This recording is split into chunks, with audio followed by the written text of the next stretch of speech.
So it looks like I'm live. And hello, everyone. My name is Nick Sikalis. For those who don't know me, I hope you're all having a great day. And welcome to my channel. I decided to do this live stream based on the all the topics that we're talking about today here in New York, especially, and it's all real estate related. We're having a lot of um, uncertainty. We're having a lot of turmoil. We're having a lot of questions. We're having a lot of craziness happening right now, and we're not really sure of why a lot of things are not being looked into more deeply, or we are sure about it and we don't necessarily have the answers that we want. And I'll get more into that during the stream and give everybody an idea of what I'm talking about. But what I'm really getting revved up about right now is all this talk about escape from New York and everybody being in a state of panic, and other people saying it's true, other people saying it's artificially been brought up by the media, the other people are saying it's over exaggerated, over other people are saying it's understated. There's a lot of stuff going on right now, and a lot of serious stuff. And if you're not in New York, you're not really getting the idea of what's happening.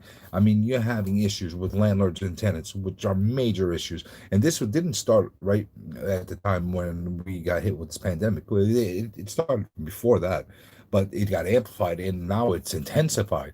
We're basically looking at a situation where um, you're having landlords getting crushed by these laws. You're having tenants that are running rampant, not paying uh, rents to the landlords, and without any repercussion, without any type of the without any type of thing to get them to comply. They have the backing of the politicians. They have the law by their side, and they're going to get away with everything they want to get away with. Not that I'm going to give a completely biased look as far as um, from a landlord side.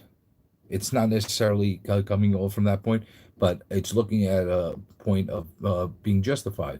In the meantime, you're having people that are um, in the panic mode of not being in the city anymore because of multiple various situations. One, the whole COVID situation caused people of not getting claustrophobic. They don't want to be near contact with people. They don't want to necessarily be in close proximity, and they want their distance. They want to go to the outskirts of New York City. They want to go to the suburbs. They want to have their space. They want to be able to be comfortably going in and out of their house without having to go in a jammed little hall where they're interacting with hundreds of other people. There's a lot of different things that you have to take into consideration of why this mindset is coming in place. It's not something that um, is propped up by the media and it's artificial. It's true. We're getting right now a resurgence, a boom in the suburbs. Long Island is hot. I can't even describe how hot it is right now. You're having things hitting new highs. There's bidding wars happening. Who would think that? Who would think there was going to be bidding wars happening right now in this point in time at this point in history where people are still very panicked. People are still very uh, cautious. They're going in and they're buying and they're overpaying in a lot of cases. And whether you're okay with it or not, um, that the people are basically um, working off of impulse and off of fear, many things. I mean, it's very real. It's very, very real, and people need to take notice of this. And let me get into this a little bit and give everybody a little bit of history and a little bit of mindset. First of all, I'm gonna basically say that you know there's always been points in history, always been points in times where there had been turbulence. There's been uh, uncertainty. There's been chaos. There's been things that altered markets one way or the other. And real estate is one of the markets that has been affected in many ways since now I guess statistics have been taken. And the one thing that is definitive and definitely something clear is that this industry, this market is cyclical.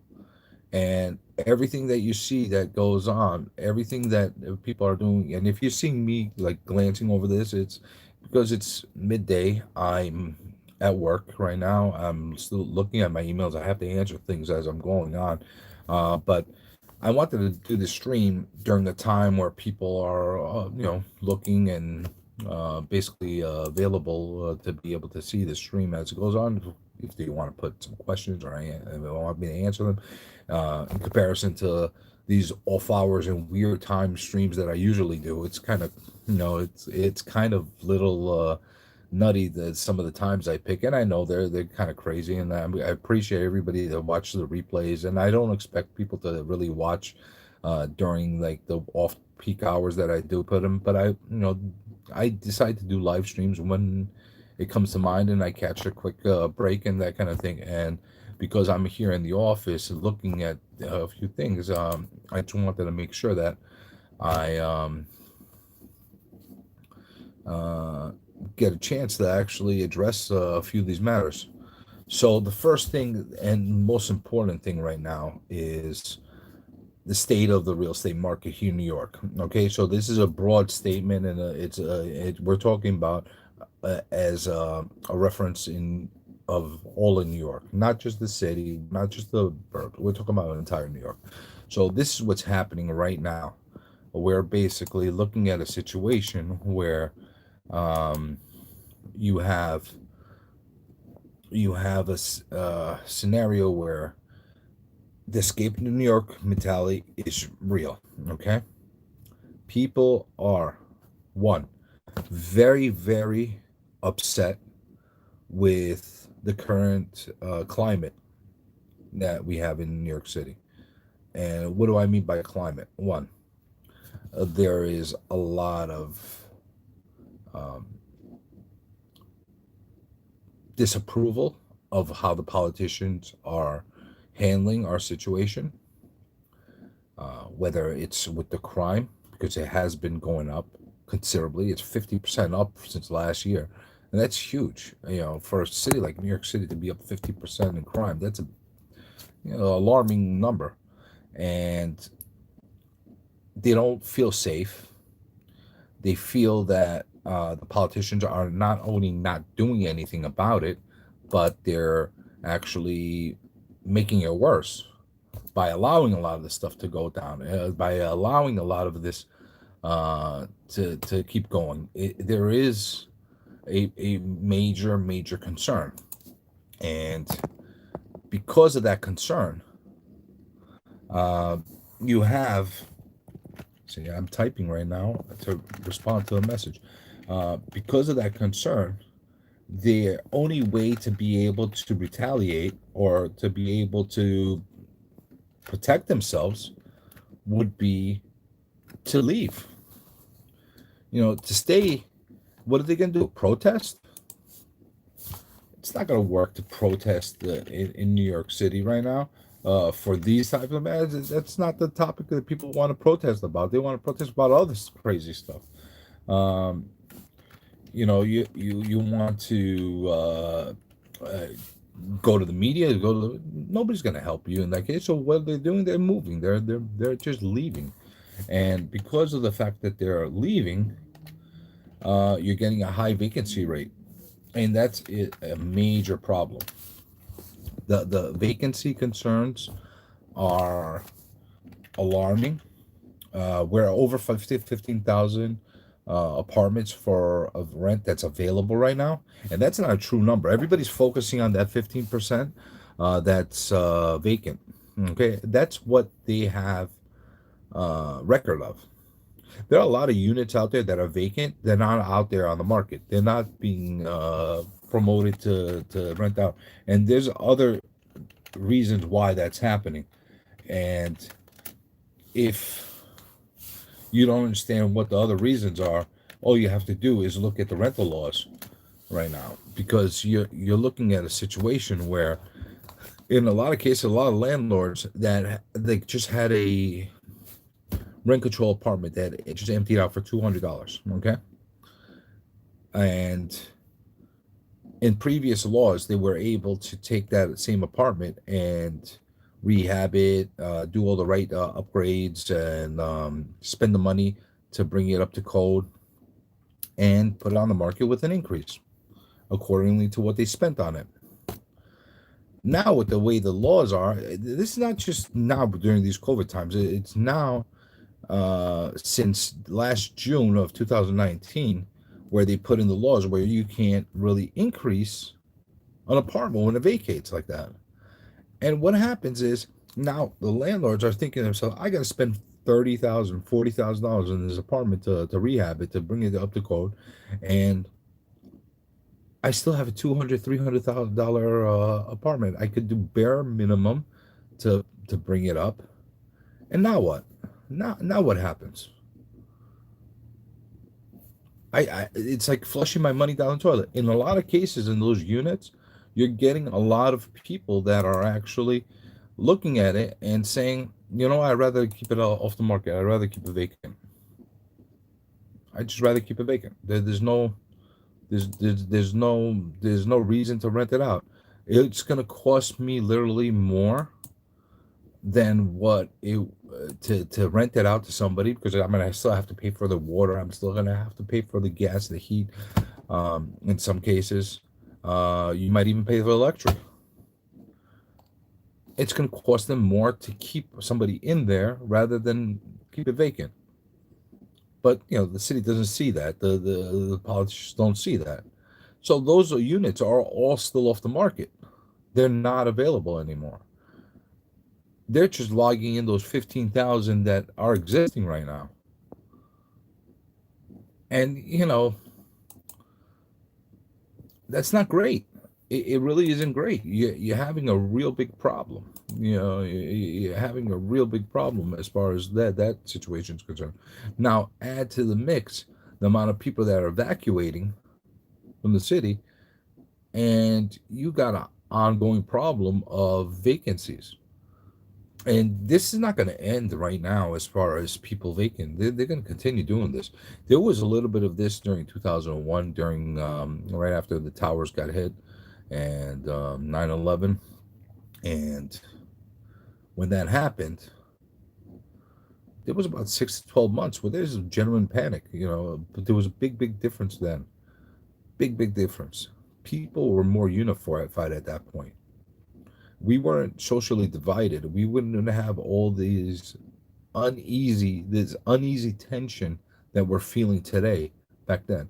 The fact that we got hit and everybody got affected in one way or the other unified New Yorkers, especially, in a way where they found a way to wipe themselves down, brush the dust off.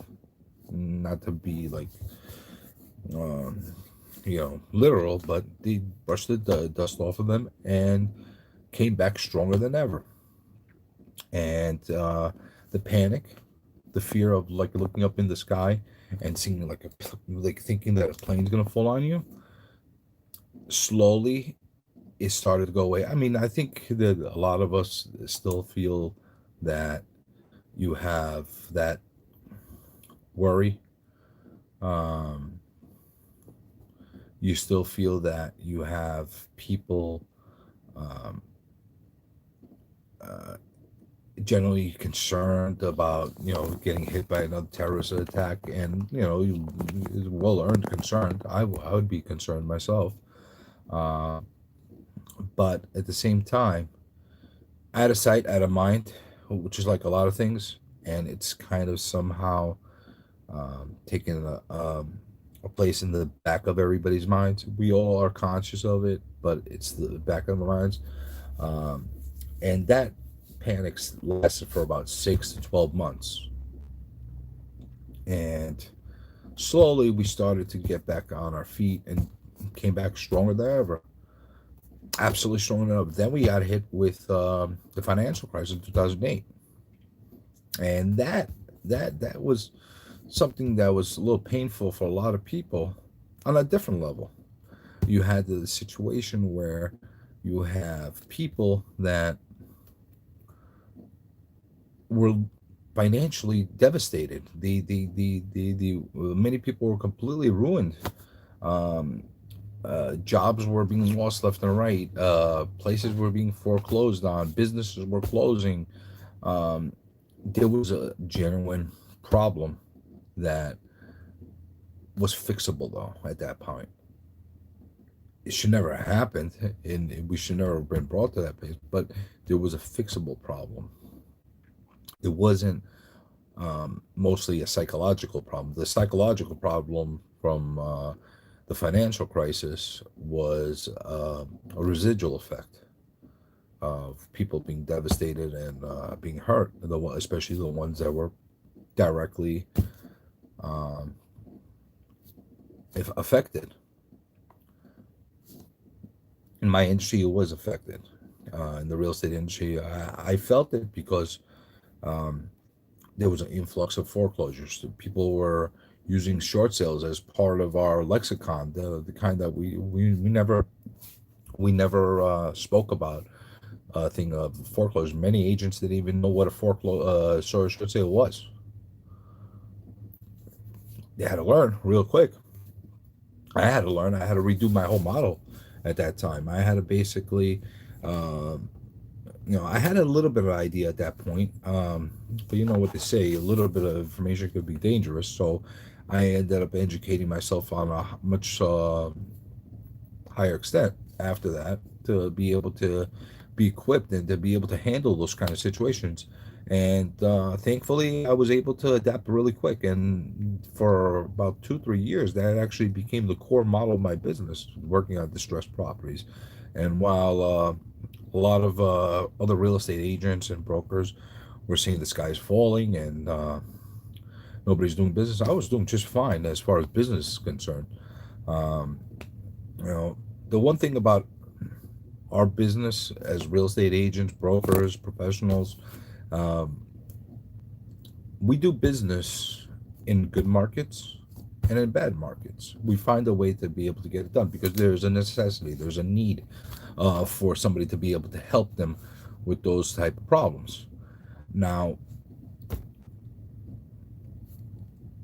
I would rather, I'd always rather uh, be doing business during good times.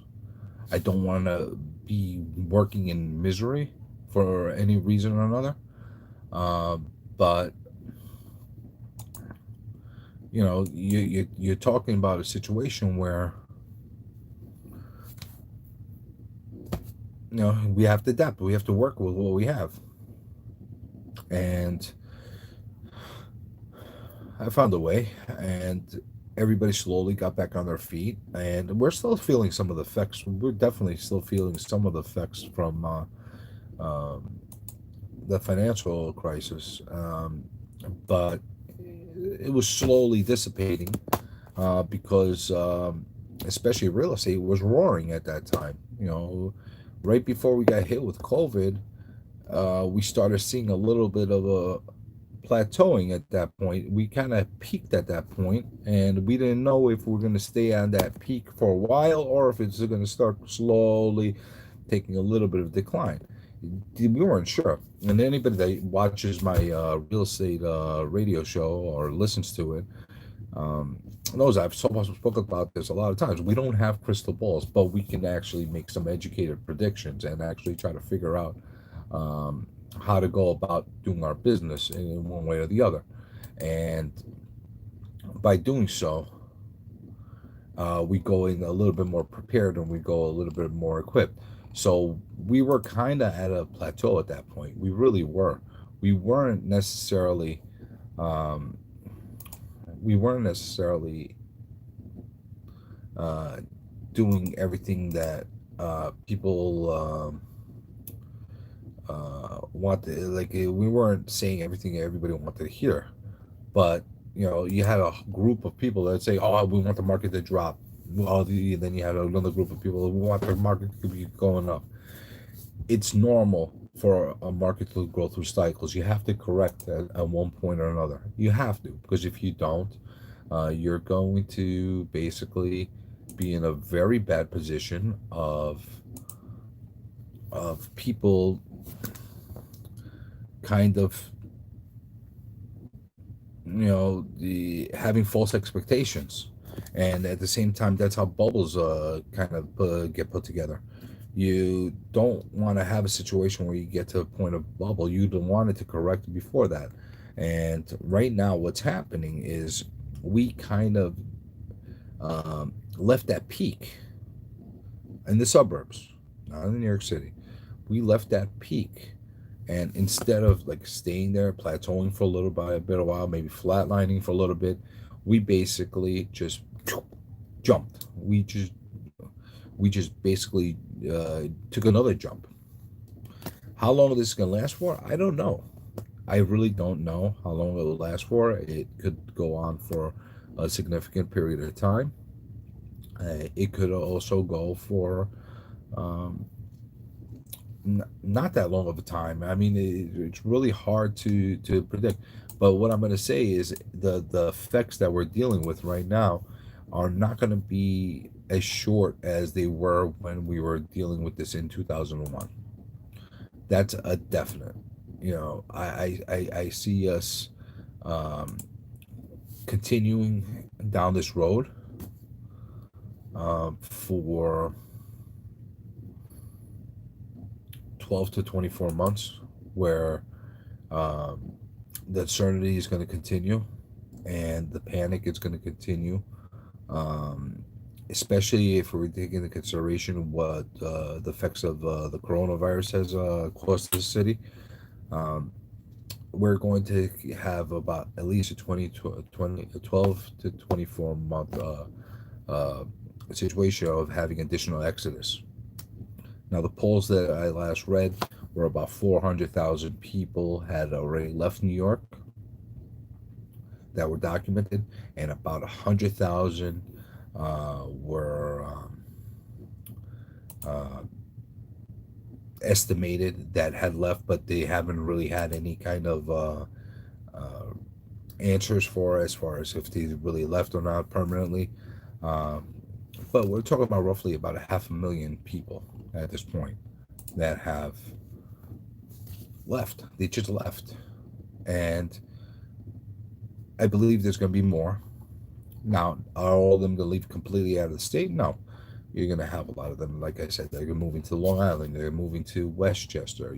They're moving to um, further upstate.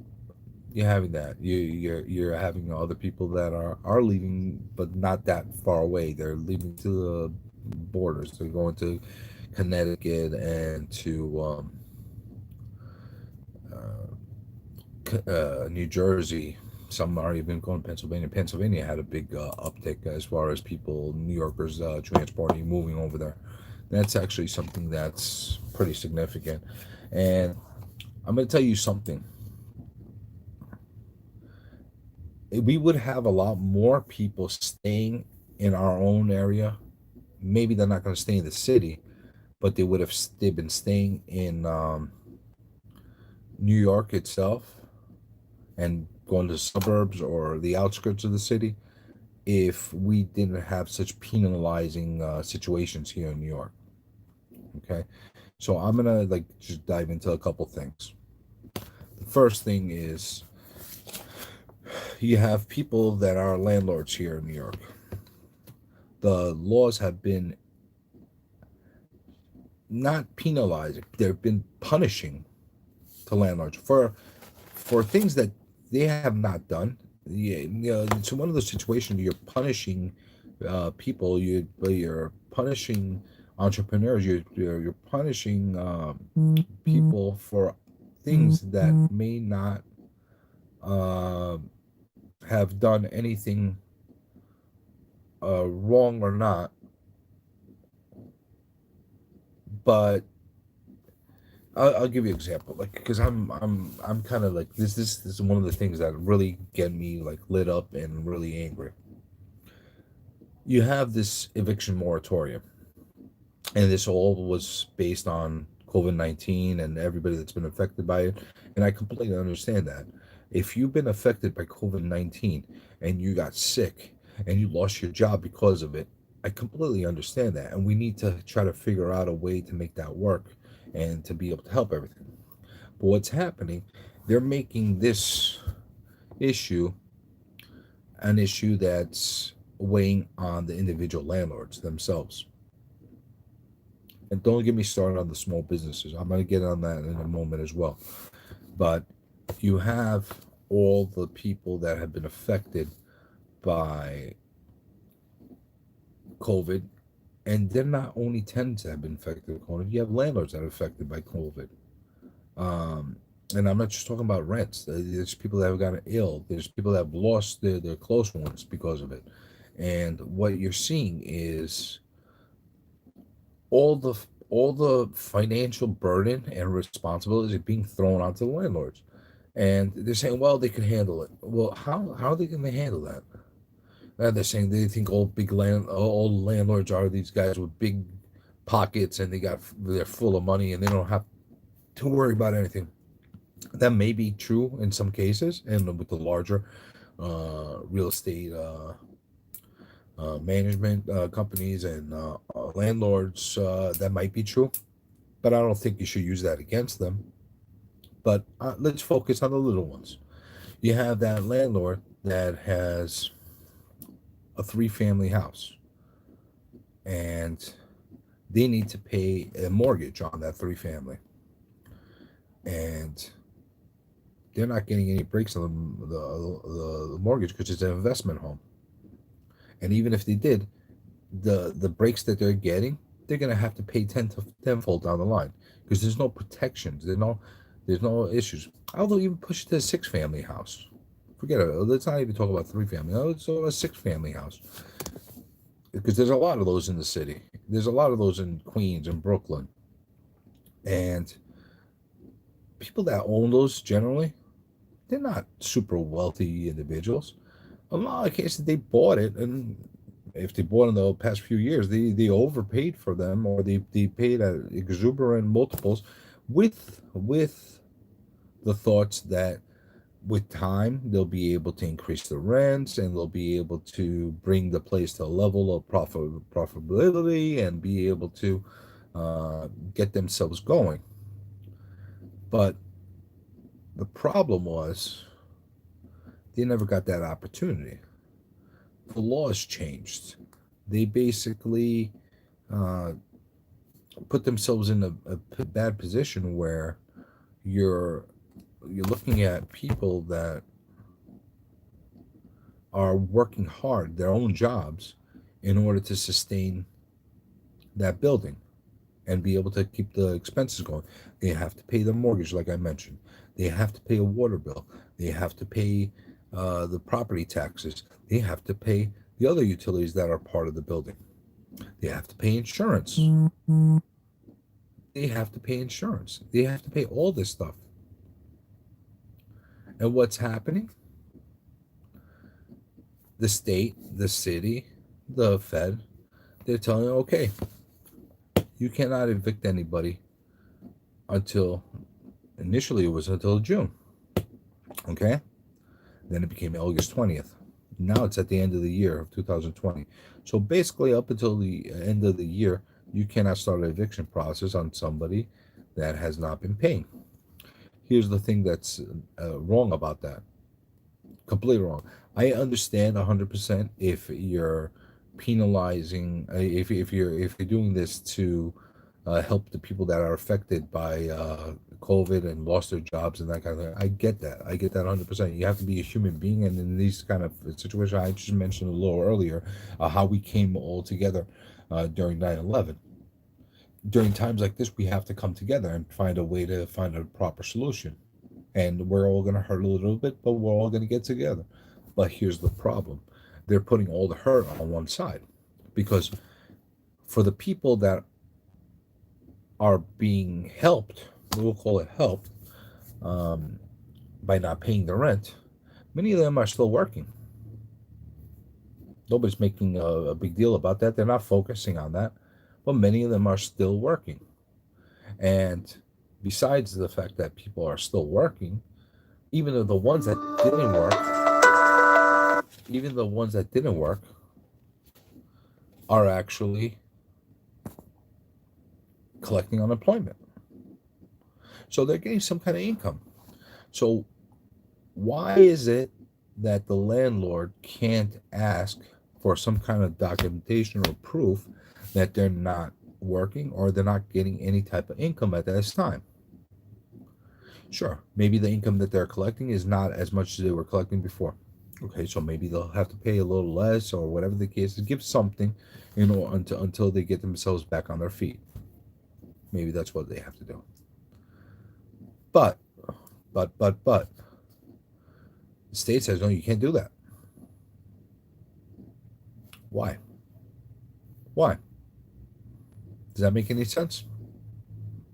Doesn't make any sense to me. Another thing that doesn't make sense to me is, okay, since you're putting on these restrictions and stops on evictions for people that are not paying, why aren't you putting stops on the real estate taxes? Why do you still have to pay that as a landlord? Why do you have to still pay your water bills?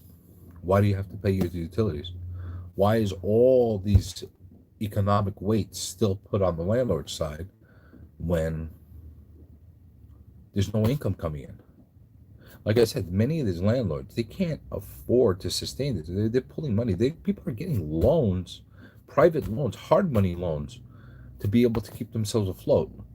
What's going to happen? You're going to have a big situation. You have a real bad situation down the line. You really have.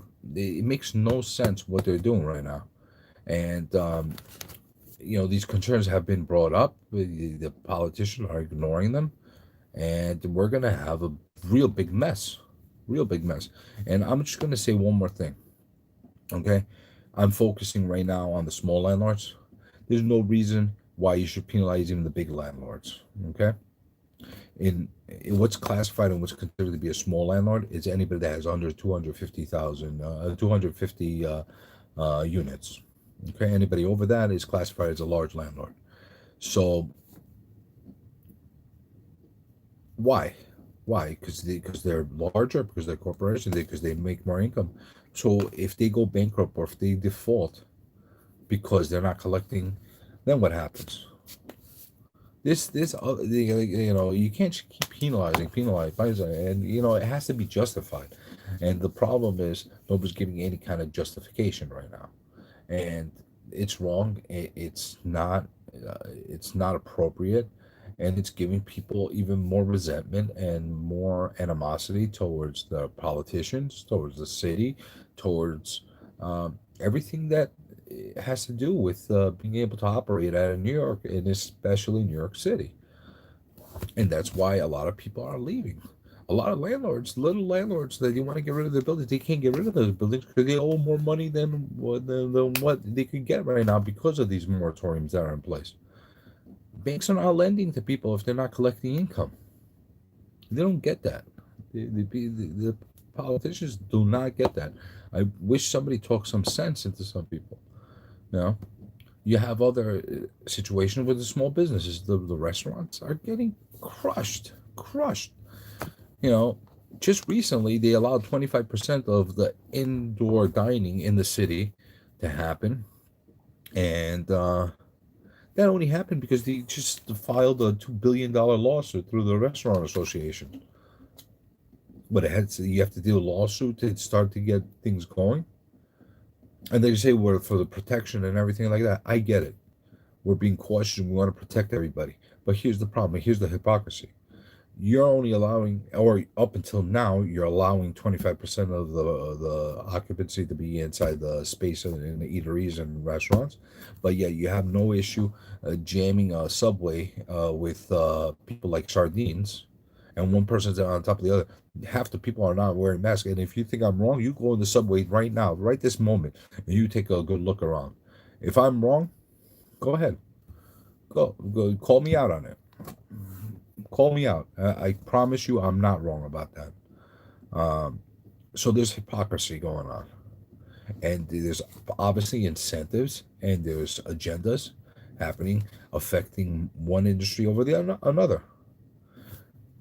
Small businesses, we're starting with the restaurants, are being crushed.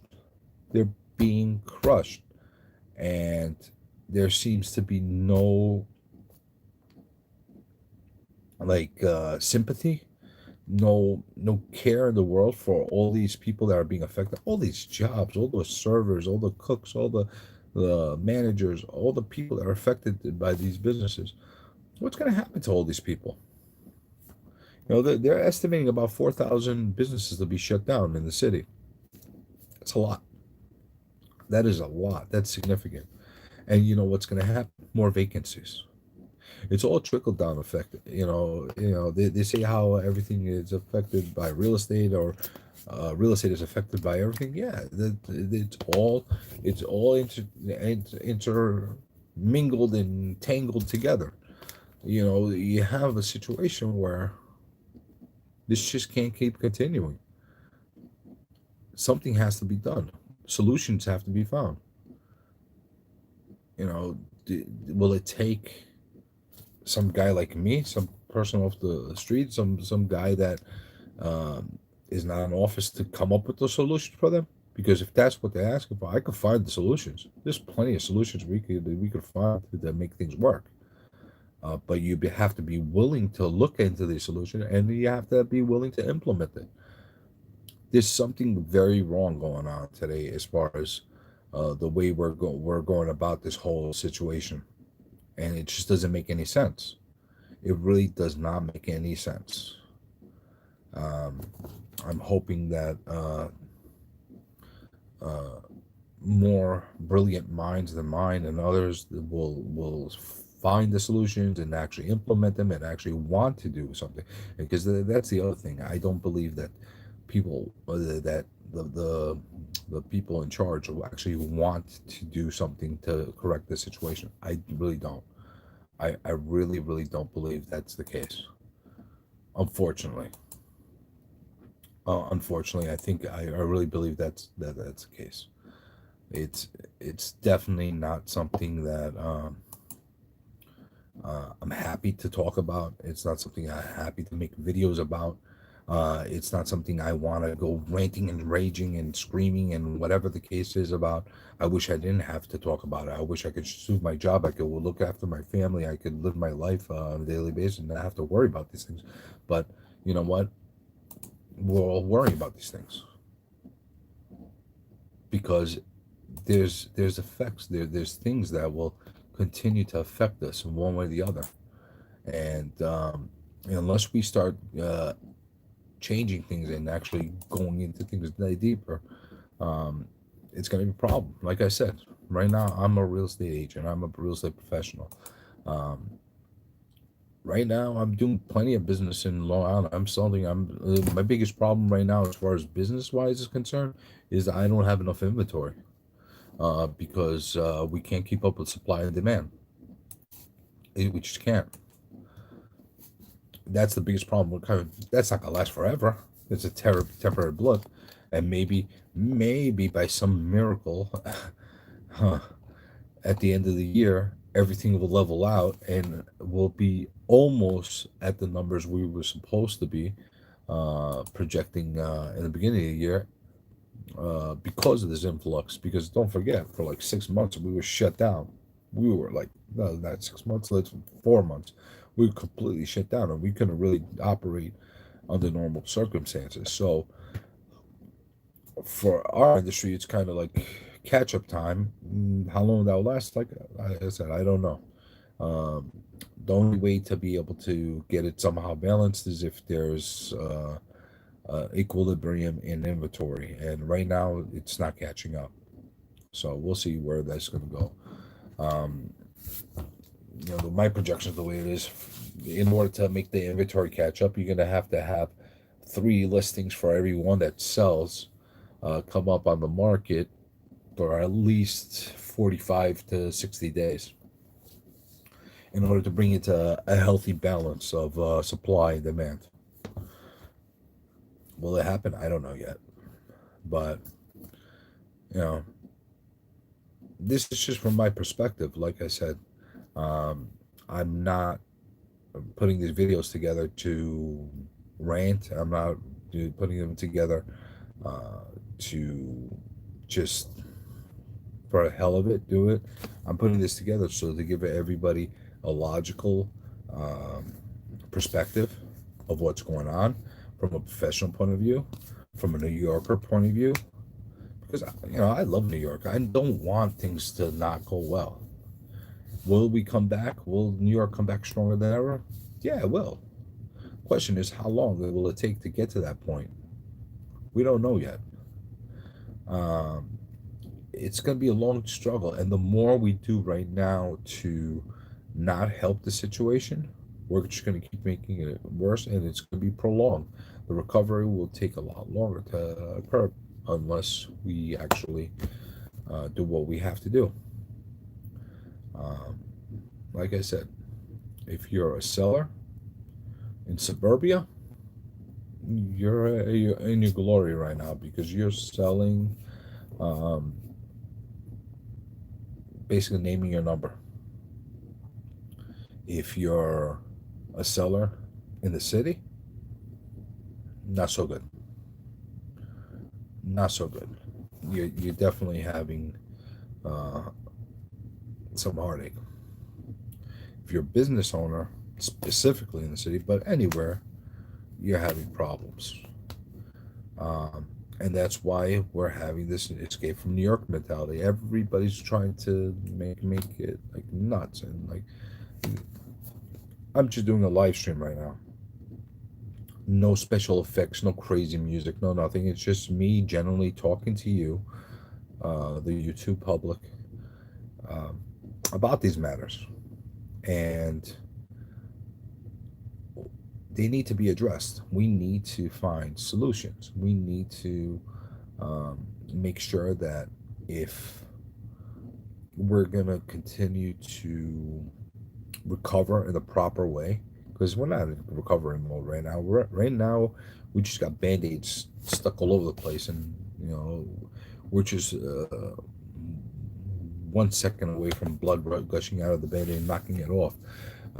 We basically are at the point where we need to implement things with teeth to them to basically make an impact and to dramatically correct our situation. And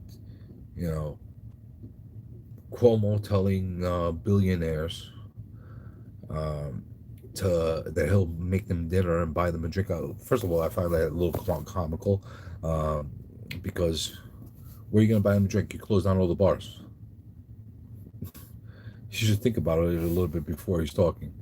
You're triggering people. You're giving them incentive. Who's going to want your meal? Are you going to take them over to your place in the Hamptons or wherever you are? I don't know, but who's going to do that? You think a billionaire is going to be incentivized by that? The billionaire is going to be incentivized by actually not having to pay as much as they're paying, or if they are going to be paying premium for living in a city like New York, they want it to be safe. They want police officers doing their job or being allowed to do their job, and that's not happening. That's not happening. The homeless rate is like off the charts. The crime rate is escalating on a daily basis. Do something about it. Then you see the billionaires come back. Give them an incentive to come back. What do you want to depreciate everything to crumble it, and then make everybody come back in and buy it at pennies on the dollar? Is that the incentive? Because it won't happen, because people will be smart enough to start snatching things as they start to decline. Because there is only one New York City, and we'll see. We'll see. It has to be rethought. Maybe I'll put together a video of solutions, not just griping. Like right now, I'm ranting. I'm letting everybody know a little bit about what's going on, and the state of affairs in New York. But at the same time, I'm not really giving you any solutions at this point because, just like everybody else, we don't have the true solution. But it starts with starting to clean up the city as far as the crime levels are concerned. Let the police officers do their job. Let them do whatever they have to do. Start making it a little bit more affordable to stay in the city. You're throwing out you you got rid of Amazon. Amazon wanted to come in here. They were going to bring about 25, 30,000 jobs into the city, into Long Island City. Oh, that was good enough. You know, each average employee that they had was going to be making about $150,000. That could have helped the city. That could have helped the city. But this is how it goes. I'm not going to get into this. Like I said, I'd rather not get into super politics because honestly, I could go over in a complete rant about how De Blasio and has been running the city to the ground. And like I said, I don't like talking politics because it could be polarizing. It could affect me in different ways. It could affect my business by saying the thing that rubs off to somebody in the wrong way. But I don't think anybody out there is thinking a lot differently. That De Blasio is not doing the right job right now. And if you argue with me, you're more than welcome to put a comment down and let me know what you think, because it's just disgusting what's happening right now, and the negligence and the just refusal to look at the problem, tackle it, and fix it. Instead, it's anarchy, and let's just make it worse. Let's go for ideas. Idealism, whatever the case, is great. You wanna be idealist. You wanna live in a perfect utopia. Yeah, that's great. Fix the problems first that are in front of us, and then get into your utopia phase. Like right now, it's a real mess, a complete mess, and I'm hoping that that does change, and it will change eventually. I'm hoping sooner than later. But like I said, that's the state of New York right now. I hope anybody that watched enjoyed what I had to say, and if you did, press the like. If you didn't, press dislike, and subscribe so you could get one of my other streaming rants at one point or another. And thanks for watching. What the hell?